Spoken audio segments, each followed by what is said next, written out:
ఉంటామండి. ఎన్ని ఇయర్స్ అయింది? 4 సంవత్సరాల క్రితం వచ్చాం మేడం గారు. ఆ, 20 రోజులు ఇక్కడ ఉంటామండి. 10 రోజులు నేను 5 ఎకరాలు వ్యవసాయం చేస్తున్నానండి. ఆ వ్యవసాయం చేసుకుంటానే ఇక్కడ ఇలాగా చేసుకుంటున్నాను నేను. నెలకు ఒకసారి 10 రోజులు వెళ్ళేసి అక్కడ చూసుకుని వస్తారు. ఆ సార్ కూడా నేను 4 సంవత్సరాల క్రితం మానేశానండి సార్ దగ్గర. ఆయన నెల వచ్చేటప్పటికి నాకు 15,000 అకౌంట్లు వేస్తారండి. వావ్. చందన రమేష్ గారు, మా దుర్గారావు అంటే నేను ఎక్కడికి వెళ్ళినా మా సార్ గురించి చెప్పుకుంటానండి. నాకు ఇంత లైఫ్ వచ్చింది, నాకు ఇంత హైప్ వచ్చిందన్నా, నాకు ఇంత పేరు వచ్చిందన్నా ఆయన నేను చిన్నప్పటి నుంచి కూడా నేను ఆయన కాళ్ళ దగ్గరే కూర్చున్నాను. మొన్న కూడా వెళ్ళినప్పుడు మా దుర్గా వచ్చాడు, ఇవాళ టీవీలో వస్తున్నాడో సినిమాలో వస్తున్నాడో, అరే కూర్చేయండి అంటే, అయ్యగారండి మీ దగ్గర 28 సంవత్సరాల నుంచి పని చేస్తున్నాను, మీ దగ్గర ఒక పని ఉండేనండి, ఇది నా స్థానం అని కింద కూర్చున్నానండి. చాలా గర్వపడ్డాను. రే దుర్గా, ఎవరన్నా అయితే కొంచెం పేరు వచ్చింది కదని కూర్చోమని అంటే కుర్చీలో కూర్చుందరు, కానీ నువ్వు ఇంత పేరు వచ్చినా కూడా ఆ కుర్చీలో నా కూర్చొని అంటే చాలా గ్రేట్ రా, చాలా ఆనందపడ్డారండి. అంటే మనకు ఎంత పేరు వచ్చినా మన యజమాని దగ్గర అక్కడ నాకు లైఫ్ ఇచ్చాడండి. లైఫ్ ఇచ్చారు. చాలా మంది నీ పన్ను చూసుకున్నా కానీ వదిలేస్తారు, కానీ ఆ చందన రమేష్ గారు మిమ్మల్ని వదలలేదు కదా. ఈ రోజు కూడా ఆయన సపోర్ట్ చేస్తూనే ఉన్నారు. సో నిజంగా మీరు అదృష్టవంతులు. ఓకే, మీకు ఇష్టమైన హీరో ఎవరు? నాకు ఇష్టమైన హీరో సూపర్ స్టార్ కృష్ణ గారండి. సేమ్ పెంచ్, నాకు కృష్ణ గారు అంటే చాలా ఇష్టం. నాకు చాలా ఇష్టమండి ఆయన సినిమాలన్నా, ఆయన డ్యాన్స్ అన్నా, ఆయన డ్రెస్ మెయింటెనెన్స్ అయినా. నేను నా సినిమాల్లో ఎక్కువగా నా సాంగ్స్ లో ఎక్కువ కృష్ణ గారి పాటలేనండి. ఒంటి మీద చెయ్యి నెంబర్ 1 అన్న పాట 32 డ్రెస్సులు మార్చాడండి ఆ సాంగ్ లో. నేను లెక్కేసానండి. అగ్నిపర్వతం అండి. నేను ఒక 30 సెకండ్లో 16 డ్రెస్సులు మార్చానండి. అంత రిస్క్ చేసేవాడండి. ఓ సాంగ్ మామూలుగా 10 నిమిషాలు చేసేవారండి, నేను 3 గంటలు చేసేవాడండి. అంటే మనం గుర్తింపు ఉండాలి, అంటే కష్టపడాలి. 3 గంటలు కష్టపడితే ఒక 16 డ్రెస్సులు మార్చుకుని చేస్తే ప్రతి ఊరి మీడియం రా ఒక పాటకి ఇన్ని డ్రెస్సులు మార్చాడు అనుకుంటారని నేను ఆ గుర్తింపు గురించి చూసేవాడిని. ఎప్పుడు ఏదో డబ్బులు వచ్చేస్తాయి, మనం ఏదో తిందని నేను ఎప్పుడు చేయలేదు మేడం గారు. నాకు గుర్తింపే ముందు కావాలి. డబ్బులు కావాలంటే మా సారే హెల్ప్ చేస్తారండి. నాకు గుర్తింపు కావాలి. ఇండస్ట్రీలో దుర్గారావు పర్లేదు రాడు, టిక్ టాక్ చేసుకుంటా సోషల్ మీడియాలో మంచి పాపులర్ అయ్యాడరా అని చెప్పుకుంటూ చాలని అన్నట్టుగానే నేను. మీ ఫేవరెట్ హీరో ఎవరు? మహేష్ బాబు గారండి. Mahesh Babu super star family. Mahesh Babu గారు ఇష్టం. మా ఇంట్లోనే అందరు హీరోలు ఉన్నారండి. మా పెద్ద అబ్బాయికి పవన్ కళ్యాణ్ గారు అంటే ఇష్టమండి, మా చిన్న అబ్బాయికి జూనియర్ ఎన్టీఆర్ గారు అంటే ఇష్టమండి, మా అమ్మాయికేమో మన ప్రభాస్ గారు అంటే ఇష్టం. అందరూ అభిమానులు మీ ఇంట్లో. సరే, అస్సలు చదువుకోలేదు అని చాలా సార్లు అనుకుంటున్నారు కదా. సో ఒక్కసారిగా పాపులర్ అయ్యారు అంటే అసలు అనుకుని కూడా మీరు మీ ఊహకు కూడా అందరూ ఉండదు కదా. ఇప్పుడు కూడా నమ్మలేదు. సో ఎలా అనిపించింది ఆ టైంలో అందరు గుర్తుపట్టేస్తే? ఒక సంతోషం ఒకటి ఉంటుంది కదా, ఎంత సంతోషపడ్డారు మీరు? బాగా సంతోషపడ్డానండి. ఇద్దరం కూడా అంటే మనం ఇలాగ అవుతారని ఎప్పుడు అనుకోలేదు, అనుకోకుండా సరదాగా చేసాం. కానీ మన దగ్గర కొద్ది గొప్ప టాలెంట్ ఉండొచ్చు, దానికన్నా ఎక్కువ మన ఇద్దరికి అదృష్టం ఉంది. అదృష్టాన్ని బట్టే మనం వచ్చాం, టాలెంట్ని బట్టి కాదు. అదృష్టం ఉండబట్టే రవితేజ గారు పిలిచి మహానుభావుడు అవకాశం ఇచ్చాడండి. నిజంగా అదృష్టం ఉండబట్టే డి పండు గారు డీలో నా పేరు పెట్టి ఆయన సాంగ్ చేస్తాం. ఆ సాంగ్ అందరికి 12 దగ్గరగా 126 మిలియన్లు అండి ఆ ఒక సాంగ్ అండి. దానివల్ల ఎక్కువ కొంచెం పాపులర్ అయ్యానండి. పండు గారు నన్ను బాగా హైలైట్ చేశారు. మంచి సినిమాలు ఒకటి చేశారు, క్రాక్. తర్వాత ఎన్ని సినిమాలు చేశారు? ఇప్పుడు 17 సినిమాలు చేశారు. 17 సినిమాలు. మంచి క్యారెక్టర్స్ వచ్చాయి. మంచి క్యారెక్టర్. ఎలా వస్తున్నాయి ఆఫర్స్? బాగా పర్లేదండి. పర్లేదా? సో హ్యాపీ అండి ఆఫర్స్ అవన్నిటితో. ఓకే, ఫ్యూచర్ ప్లాన్స్ ఏంటి? ఏం చేయాలి అని? ఎందుకు అసలు ఇందాక అంటే నాకు తెలిసింది ఏంటంటే ఏదో ఒకటి మీ లైఫ్లో ఒకటి జరిగింది, సో కొంచెం ప్రాబ్లంలో ఉన్నారు అంటే ఏంటి ఆ ప్రాబ్లం? అంటే నేను చిన్నప్పుడండి మా నాన్నకి కొంచెం మందు అలవాటు ఉండేదండి. మాది చిన్న గుడుసు.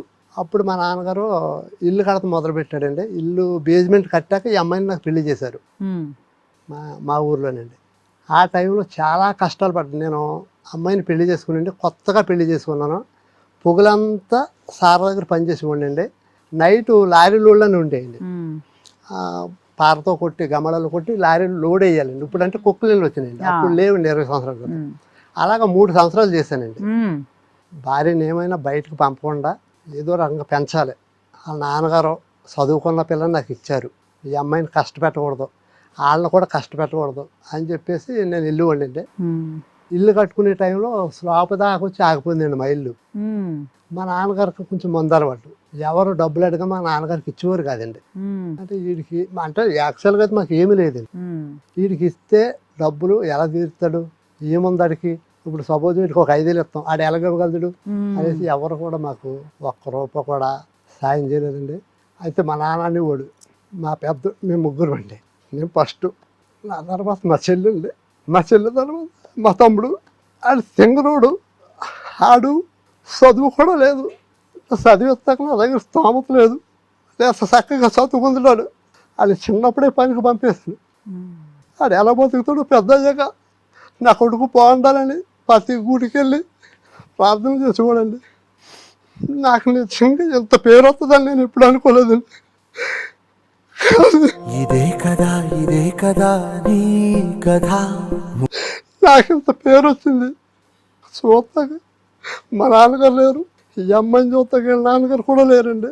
మా అమ్మ ఉంది, మా అత్తగారు ఉన్నారండి. కానీ ఇవాళ 2 తెలుగు రాష్ట్రాల్లో దుర్గారావు చాలా బాగా చేసావయ్యా, మీ ఇద్దరు జోడి చాలా బాగుంటుందయ్యా అని అందరూ చెప్తున్నారండి. కానీ మమ్మల్ని చూసుకుంటాక మా నాన్నగారు లేరండి. నాకు అదొకటే బాధ. నిజంగా నా తల్లిదండ్రులు లేకపోతే అసలు నేను ఎవరికి తెలియనండి. తల్లిదండ్రులు మించిన దైవం నిజంగా ఎవరు. నాకైతే నా హీరో అయినా ఎవరైనా నా తల్లి నా తండ్రినండి. ఆడ తర్వాతే అంత కష్టపడి మమ్మల్ని పెంచారండి. కానీ నేను మా నాన్నగారిని నేను ఏదో చేతను ఊహించుకున్నానండి. నాకింత పేరు వస్తుంది, మా నాన్న ఏదో చెయ్యాలి, గొప్పగా కూర్చోబెట్టాలి, మా నాన్నకు అదిగా ఉండాలి, ఇది కొనాలి అనుకున్నాను. కానీ నేను అన్నీ అందుబాటులో ఉండే టైంలో నా తండ్రి నాకు లేకుండా అయిపోయాడండి. కానీ నిజంగా నా తండ్రి ఉండబట్టానండి. నేను అందరికి 2 తెలుగు రాష్ట్రాల్లో నేను తెలిసానంటే తల్లిదండ్రులు ఉండబట్టానండి. నా తల్లి ఉంది, మా అత్తగారు ఉందండి, వాళ్ళు బాగుండాలని కోరుకుంటున్నాను. అభిమానులు కూడా మేము ఇంత పైకి వస్తాక చాలా సపోర్ట్ చేశారండి. వాళ్ళకి ఎప్పుడు జీవితం అంతా రుణపడి ఉంటామండి. వాళ్ళు ఇన్ని అవకాశాలు వచ్చినాయి, ఇన్ని టీవీ షోలు వచ్చినాయి, చేసామండి అన్నీ. ఇన్ని చేసామంటే అది మా టాలెంట్ కాదండి. అభిమానులు కూడా మమ్మల్ని సపోర్ట్ చేశారు. వాళ్ళ సపోర్ట్ లేకపోతే మేము ఏ షో చేయకపోదామండి. నాకు అవకాశం ఇచ్చిన అందరికీ కూడా నేను ఎప్పుడు రుణపడి ఉంటానండి. సుధీర్ గారికి, ఆది గారికి, రవితేజ గారికి, అలాగే మన జగపతి బాబు గారితో నేను డ్యాన్స్ చేశానండి. అందరూ కూడా పిలవద్దు అన్నారండి ఒక ఆడియో ఫంక్షన్లో. FCA UK ఆడియో ఫంక్షన్ అండి అది.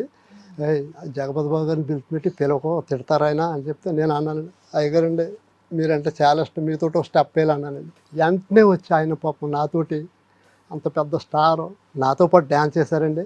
అది బాగా వైరల్ అయిందండి ఆ వీడియో.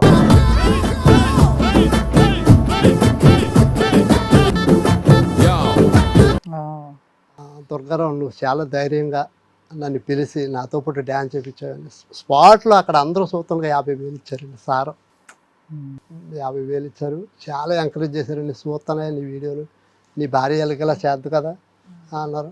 అలాగే ఇండస్ట్రీలో చాలామంది మమ్మల్ని గుర్తుపడతారండి. అది చాలండి నాకు. ఆ గుర్తింపు వచ్చింది. ఇప్పుడు మా సార్ బాగా నేర్చుకుంటున్నారండి. మా సారు నాకు ఇప్పటికి ఒక 50 లక్షలు ఇచ్చి ఉంటారండి. 28 సంవత్సరాల నుంచి సార్ వల్ల నాకు బాగా హెల్ప్ అయిందండి. ఇండస్ట్రీలో కూడా బాగా ఆయన వల్ల నాకు అవకాశాలు వచ్చినాయండి. కంచర్లో మొన్న ఓ సినిమా చేసామండి, బకాసుర రెస్టారెంట్ చేసామండి. అందులో ఆ సినిమా అవకాశం మొత్తాకే వైజాగ్ సత్య గారండి దానికి కారణం. యూట్యూబర్లు కావాలి అని చెప్పిన వెంటనే యూట్యూబర్లు అయితే ఫస్ట్ టిక్టాక్ దుర్గారావు దంపతులు ఉన్నారు. వాళ్ళ సోషల్ మీడియాలో బాగా ఫేమస్ వాళ్ళ దంపతులు అని చెప్పేసి ఫస్ట్ మా పేర్లు ఇస్తాం. తర్వాత ఉన్నవాళ్ళ పేర్లు ఇచ్చి 10 మందిని పాపం ఆయన పెట్టారండి. ఆయన చిన్న వాళ్ళకి ప్రతి ఒక్కరికి అవకాశాలు ఇప్పిస్తారండి వైజాగ్ సత్య గారు. ఆయన తోటి నా ట్రావెలింగ్ 4 సంవత్సరాల నుంచి అండి. ఆపతో ఆదుకుంటాడు తప్ప ఎవరిని మోసం చేయడండి ఆయన. నేను ఆయనలో చూసింది అది ఒకటేనండి. నాకు సత్య గారు నాకు కొంచెం ఆపుతుంటే ఆయన చేతి డబ్బులు ఇస్తాడు తప్ప ఎదరోళ్ళు 10 రూపాయలు తిందారే, మనం తినేసేది బాగుపడిపోదారే, అసలు అలాగే ఎప్పుడు ఆయన ఆలోచించాడండి. 10 మంది సినిమాకి వెళ్తే పరిగెత్తుకెళ్ళి టికెట్లు తీస్తాడండి. ఆ, 10 మంది హోటల్కి వెళ్తే వెంటనే తినేసి బిల్లు కడతాడండి. ఆ. నేను ఈ 4 సంవత్సరాల నుంచి అది మట్టుకు ఆయన నిజంగా అంటే ఆయన ఇక్కడ ఉన్నారో లేరని కాదండి, రియల్గా మనస్సాక్షిగా చెప్తున్నానండి. నేను అటువంటి వ్యక్తిని నేను చూడలేదండి. హెల్ప్ చేస్తాడు తప్ప ఎవరికి హాని చేయడు. నాకు 2-3 అవకాశాలు ఇప్పించారండి. నిజంగా చాలా గ్రేట్. నాలాంటి వాళ్ళకి చాలా మందికి అవకాశాలు ఇప్పిస్తున్నాడు. నేను చూసాను ఆయన వీడియోస్ అన్ని చూస్తాను నేను.